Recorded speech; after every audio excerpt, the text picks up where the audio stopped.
Specialized set out about 2.5 years ago to design and build what has now become the world's first cycling-specific wind tunnel. It's always about speed. How can we make the bike faster? So when we set out to design the Venge, we told ourselves it wouldn't be worth it unless we hit a pretty aggressive target. And that target was to be as fast as our own time trial bike. What we've learned from specifically working on the Venge is that no detail is too small. There have been so many times where we're working in here and we're like, that can't matter. And initially it doesn't look like it matters, but you take that and you do 3 or 4 more things like that, and all of a sudden you have something that's legitimately faster. And so that's really taught us to really invest the time in making sure that we leave no stone unturned when it comes to designing product. After hours and hours and hours of continuous research in the tunnel, we found that we've actually made a pretty big jump by doing those 100 different things.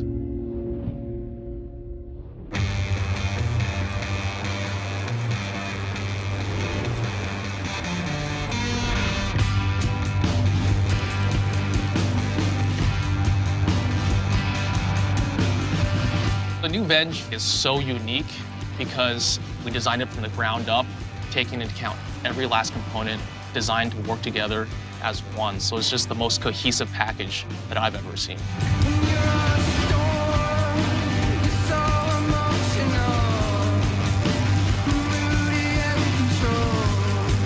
The Vias cockpit was born out of that desire, that want to try to make it as efficient as possible while still hitting the rider's fit needs.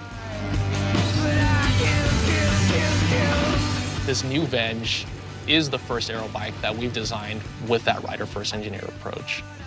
By optimizing it for speed on every tube, we ended up with that kind of very aggressive look to all the tube shapes on the frame.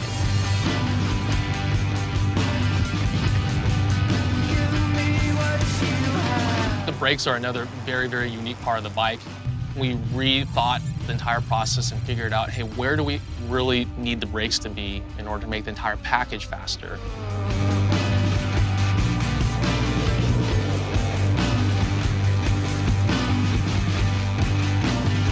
When it comes to designing a bike, the tires and wheels are a lot of times ignored, but they're such a critical part of the ride experience. So we set out from day one to really include both the tire and the wheel in the package of the bike so that they all work together as one system. What we've done with the Venge, we've ended up with a package that's 120 seconds faster over 40K than our tarmac. It's 50 seconds faster over 40K than our next closest competitor, and it's as aero as our Shiv TT time trial bike. When you're talking about competitors and racing and marginal gains, you're trying to get 1, 2, 5 seconds faster than competitors. So to be 50 seconds faster is a huge jump. It's monumental. We showed the bike to Mark Cavendish and had him ride it for the first time. And he was just blown away at it. The first 10 pedal strokes, it's like, guys, this thing's fast.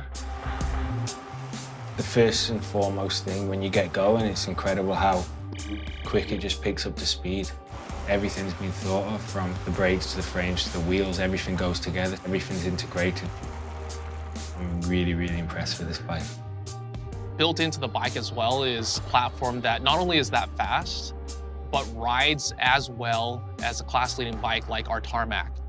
It's not really labeled as a climbing bike, but the power transfer is so great and the aero advantage is so big, it feels like a climbing bike somehow.